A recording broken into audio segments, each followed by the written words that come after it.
I shared this with Pastor Chitty some time back, and it's blessed me. It's kept me going. You know, I'm going to keep it to the Reader's Digest version.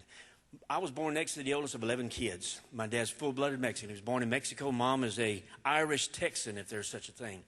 But we were raised in Houston on a farm. At the age of 14, my dad at breakfast table one morning, he says he wrestled with the Lord that night, and God says for him to take his family, take whatever we could put. Dad had two trucks, ton and a half trucks with 16-foot beds, 8-foot sideboards. Said to put what we could put in those trucks and go to California.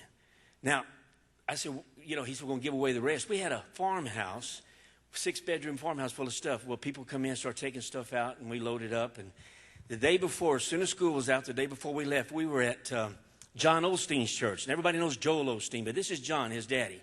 He didn't have the mega church that time. He had a storefront church, and it was full of people, and they were standing around the sides. And Dad and John were good friends, and Dad ministered there several times. We sang that morning. Dad ministered.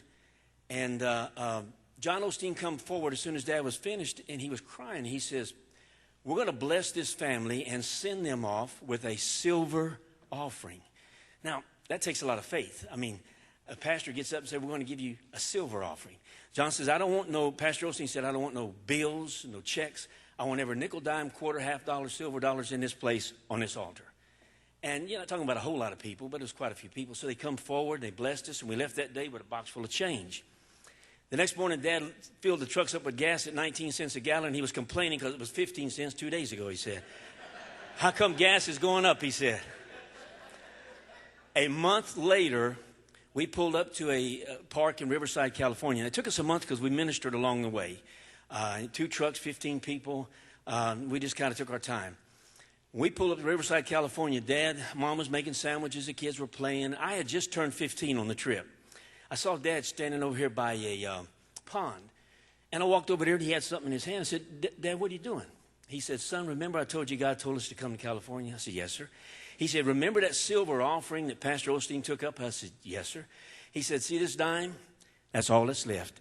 And he flipped it out into the pond. He said, the trucks are out of gas, the food's gone, and I'm here. He said, but remember. And I'm standing there. I went flush. I thought I was a man, but I just fell. I mean, Dad put his arm around me and he said, but remember this, son. And I remember this until he died the day before Thanksgiving in 2007. He was 80 years old. He says, when you do what God tells you to do, He will never let you down. Now, 2 men of faith. My dad had a family of 15 people, 2 trucks to bring to California with no money. Pastor Osteen stood up and said, we're going to send these people off with a silver offering. He could have said, let's write them as much as you can out of your checkbook, but he didn't do that. They were believing God would take care of everything. I stood there. Dad hugged me, and he turned, and he walked away, and he was talking to people through the park, and I don't know how he did that. He talked to anybody. Dad he knew everybody. He come back about an hour later to the trucks, and he says, we're going to follow this gentleman over here to his ranch. He's got a labor camp. He's going to give us a place to stay. We're going to minister at night in the labor camp, and we're going to work the fields in the daytime. My dad spoke 3 languages, so he said, I'm going to run his crews. From that moment on, we never looked back. Dad was never out of money again. He was never out of food or gas for the trucks. Before school started, we had a home, all because he obeyed God. And at the age of 80, 2 weeks before he died, I talked to him on the phone. And we were talking about this. He said, son, I've done all I can do. I want to go home. I want to see my mama. I want to see my Jesus. He said, I'm going to look up John Osteen. I'm going to tell him about all those people that had been saved, delivered, and healed because of his obedience in that silver offering.